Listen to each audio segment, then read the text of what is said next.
Hello, bachcho. Hope you are doing great. Here we have a question. Let's solve it out together. So, what the question says,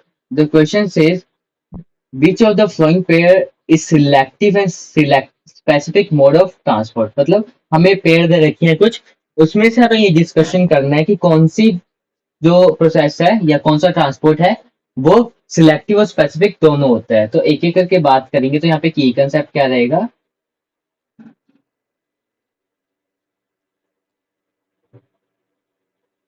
की concept रहेगा selective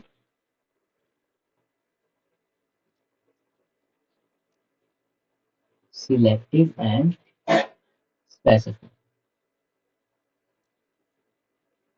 transport. ठीक है, अब एक एक करके बात करेंगे। सबसे पहले बात करते हैं सिलेक्टिव और स्पेसिफिक का मतलब क्या है।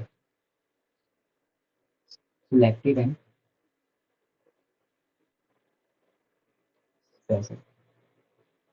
ठीक है, अगर मैं बिल्कुल सिंपल वर्ड्स में बात करूं, सिलेक्टिव का मतलब हमेशा हमारी मेम्ब्रेन होती है वो सिलेक्टिव परमिएबल होती है। मतलब वो कुछ ही को अलाउ करते हैं, ऐसे नहीं सबको। अगर मान लो मेरी एक मेम्ब्रेन है, ये मेम्ब्रेन है सपोज करो,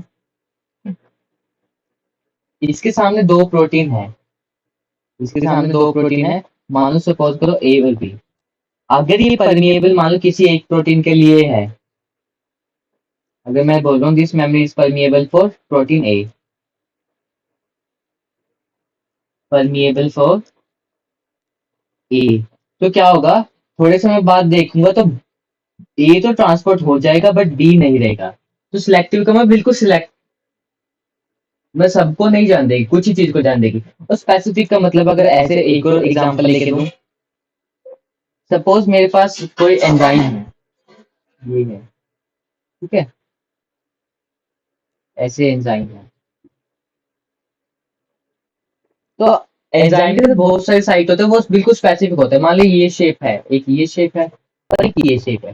तो ये वाली शेप यहीं पे जाके अटैच होगी, बिल्कुल स्पेसिफिक है, और कहीं जाके अटैच नहीं होगी। और ये शेप ये यहाँ पे जाके अटैच होगी। अगर इस ट्रायंगल ने इधर सर्कल वाली शेप में जाने की कोशिश कर, दैट इज नॉट पॉसिबल। तो उसकी स्पेसिफिसिटी लॉस हो जाएगी। सो सिलेक्टिव और स्पेसिफिक, अब ट्रांसपोर्टेशन से लिंक, तो मतलब कौन क्या होता है सिलेक्टिव, और जो हमारी स्पेसिफिक ट्रांसपोर्ट है वो किसकी वजह से? कैरियर प्रोटीन की वजह से होगी। जिस जिस प्रोसेस के पास कैरियर प्रोटीन होगी वो सिलेक्टिव और क्या होगा? स्पेसिफिक हो। In like a general word, we can say that like carrier protein is very specific in what it carries across the membrane, कि बहुत ज्यादा स्पेसिफिक है कि वो क्या कैरी करेंगे मेम्ब्रेन से। ठीक है, तो अगर मैं लिखूं, so proteins are carrier protein basically, proteins are very specific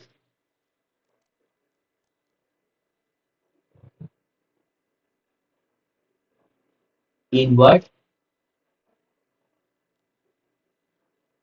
it carries across the membrane, across the membrane। ठीक है, और बहुत ही सेंसिटिव भी होते हैं। अगर मान लो इनके सामने इनहिबिटर आ गया ना, कोई कोई भी मतलब पॉइजन है इनहिबिटर, तो ये क्या हो जाएगी? स्टॉप हो जाएगी। तो हमारी ऐसी कौन कौन सी प्रोसेस है जिसके पास बस कैरियर प्रोटीन है? तो फैसिलिटेटेड डिफ्यूजन, एक हमारे पास कौन से? Facilitated diffusion. और दूसरी कौन सी होती है? एक्टिव प्रोसेस है। दूसरी हमारी एक्टिव प्रोसेस। ये दोनों के पास कैरियर प्रोटीन, जिन जिनके पास कैरियर प्रोटीन होंगे वो क्या है? हमारी बहुत स्पेसिफिक। तो कैसे लिखेंगे? नाम लिखेंगे फैसिलिटेटेड